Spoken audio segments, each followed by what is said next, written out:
খোয়াই জেলার স্বাস্থ্য দপ্তরের কায়াকল্প প্রকল্পের মূল্যায়ন প্রক্রিয়া নিয়ে পক্ষপাতের অভিযোগ উঠেছে।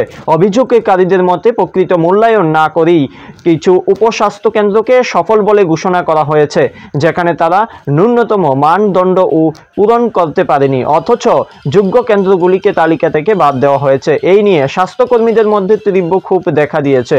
অভিযোগে কিছু আধিকারিকদের যোগ সাজসে অনিয়ম করা হয়েছে এবং আর্থিক লেনদেনের সম্ভাবনাও উড়িয়ে দেওয়া যাচ্ছে না। দ্রুত তদন্তের দাবি উঠছে।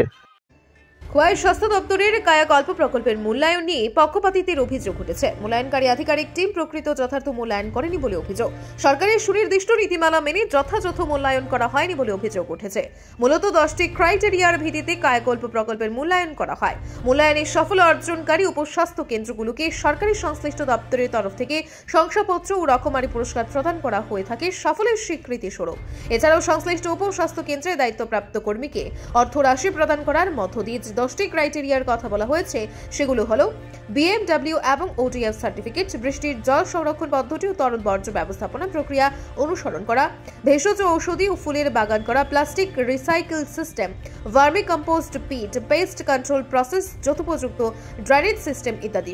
কোনো উপস্বাস্থ্য কেন্দ্র 10টির মধ্যে 10টি ক্রাইটেরিয়াই সম্পন্ন করে থাকলে সেখানে সংশ্লিষ্ট উপস্বাস্থ্য কেন্দ্রকে সর্বোচ্চ মার্কস প্রদান করা হয়। এই মার্কসের ভিত্তিতেই পুরস্কার, শংসাপত্র, অর্থরাশির জন্য বিবেচিত হয় উপস্বাস্থ্য কেন্দ্রগুলো।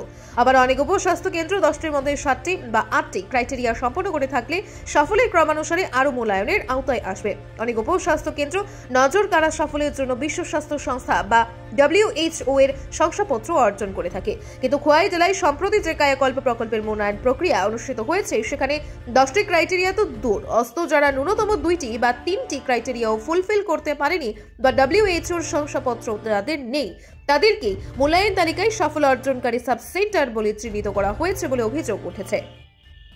নমস্কার, আমার নাম প্রসেনজিৎ দেবনাথ। আমি রসরাজনগর আয়ুষ্মান আরোগ্য শিবিরের সিএচও। তো এই বছর যে কায়াকল্প হয়েছিল সেটার মধ্যে আমরাও পার্টিসিপেট করেছি। তো সেখানে আমাদের মার্ক 91 এসেছিল। যাবতীয় যতগুলা ক্যাটাগরি প্রয়োজন পড়ে, যেমন regular harvesting, BMW certification, open David certification, এগুলো সম্পূর্ণ আমাদের কাছে ছিল। আর এইগুলো মূল্যায়নের পর আমরা 91 আসছে আমাদের খোয়াই ডিস্ট্রিক্ট। ডিস্ট্রিক্টের মধ্যে কত নাম্বার স্থানে আপনারা আছেন? আমি এবার 7th র্যাঙ্কে এসেছি। প্রথম স্থান কে নিয়েছেন? প্রথম স্থান নিয়েছেন কেরাঙ্গিছড়া আয়ুষ্মান আরোগ্য শিবির। মার্কস কত ছিল? 90। আমার নাম শিপ্রাশীল, আমি ওয়েস্ট কেরাঙ্গিছড়া এএমএর MPW। আমরা যে খোয়াই ডিস্ট্রিক্টের মধ্যে যে কায়াকল্পের যে বেস্ট কোয়ালিফাই হয়েছে, এটার জন্য আমরা যে কায়াকল্পের একটা চেকলিস্ট থাকে। প্রথমে আমরা সাবসেক্টরের যে পরিষ্কার পরিচ্ছন্নতা, বিশেষ করে এটাই আমরা দেখছে।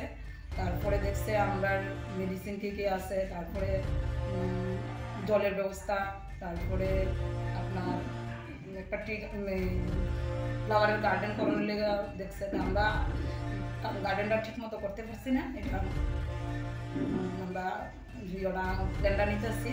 আর বিশেষ করে আমরা প্রায় পরিষ্কারের বিএমডব্লিউ যারা প্রায় পরিষ্কারের দিকটাই বেশি দেখছি। আচ্ছা, আপনার সেন্টার কি বিএমডব্লিউ সার্টিফাই পেয়েছে?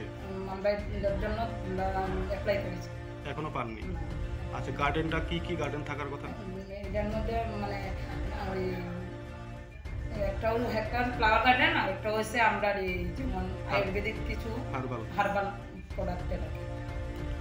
আর কি ক্রাইটেরিয়া লাগে? আর তো সব রেজিস্টার আপডেট, আমরা সাবসেন্টারের যতগুলো রেজিস্টার আপডেট আছে, মা বাচ্চার ইমিউনাইজেশন, তারপরে আমরা যে ল্যাব টেস্ট যেটি হয় সবই আমরা মোটামুটি দেখে গেছে। তারপরে আমরা ওডিএফ সার্টিফিকেট এরকম ধরনের কিছু লাগে কি?